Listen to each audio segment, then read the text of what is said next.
Hello Alfredo. Okay, so let's create a cylinder and let's go straight into edit mode. And now let's go into move. Now as you can see, as you already know, the Z is the depth, the Y is the height, and the X is the horizontal line. So you can scale this down this way on the Y axis, and obviously you can come in on the Z axis as well. Now to use Scalemaster, obviously we go into Scalemaster, and if I wanted to resize the Y axis or the up axis there inside ZBrush, we can make this a polymesh 3D first, and go down and turn off these slide subtool size. I can go on the Y and I can say I want this at let's say 3, hit enter, resize, and you're going to see it's going to go up. Now obviously on the Z axis it's going to push it in, so it's going to go in this way.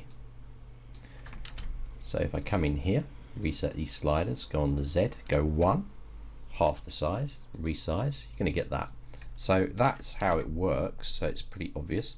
However, if you rotate the object, this is going to rotate with it, and it will still push it down in this direction. So if I go into Y again, resize this, put Y in here and put 1 and resize, is going to squash it like this, because this axis, because it's looking at the world axis.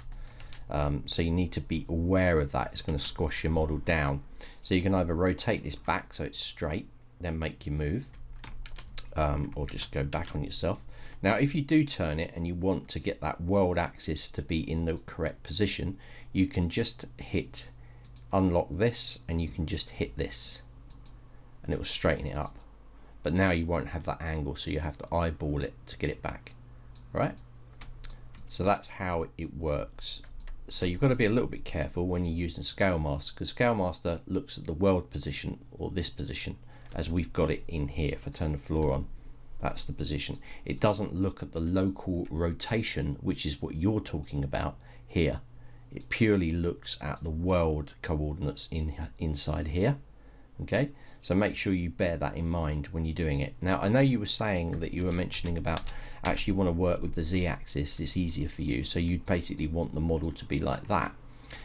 So when you bring this in, you're having to do this to you're having to lock that, and you're having to put it this way, and then you can work with your Z axis in the up position. Okay, and that will work inside there, but remember it's looking at that position, so Y is still facing upwards. You've just rotated this object, so if I was to reset this, that's the actual position, still on the Y axis. So if you want to work on the Z axis being up, you can actually go and change a few things inside here. You can come in and you can change, instead of the Y being the floor, I want the Z to be the floor. So that is now correct. Okay, and to save that out, so you're working with the Z, so now if I go in and I want the upright to be changed, I can set this and go into the Z and maybe make this 4, so it's quite high, and when I hit that it's going to go higher because it's on the Z axis. So if you want to work like this, once you've set this, you can just go into your preferences, config, and then you can just enable customize, which is what we've done there, and you can just store this configuration to overwrite your other one.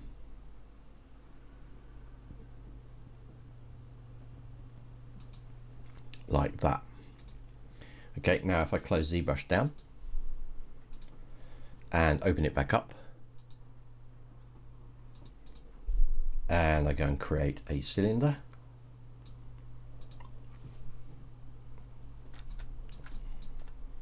turn the floor on,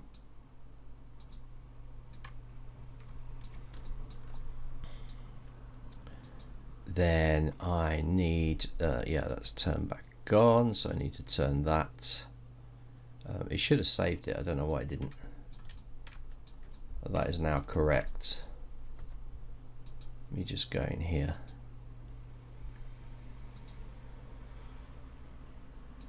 Oh, okay, I can save it in here. So I can save this, and I can call this Z up. I'll just save that on my desktop. So next time I load ZBrush in, I can just load that file, click no to that, Let's load ZBrush Backup, and I've got my Z up file grid, Z grid, in there in position. So because it's a Z grid, it doesn't save it out. So I can now go into this, load something in, make it a polymesh 3D, edit mode, turn the floor on, go down to draw, go open, find that Z grid which I put on my desktop, and boom, that's now done.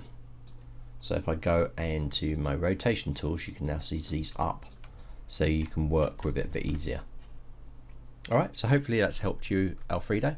That's it. I mean, I never use this. I always work on the Y because I'm just used to it. I'm used to Y being up, X being horizontal, and Z always being depth.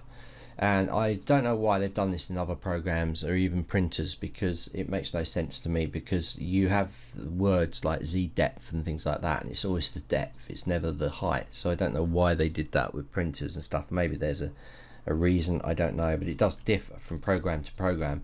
X remains constant, it's always a horizontal, but it seems to be this Y and the Z that they swap around, which is a bit weird, but that's just the way they do it. There's nothing I can do about it. That's the actual software companies themselves not collaborating on a standardized system.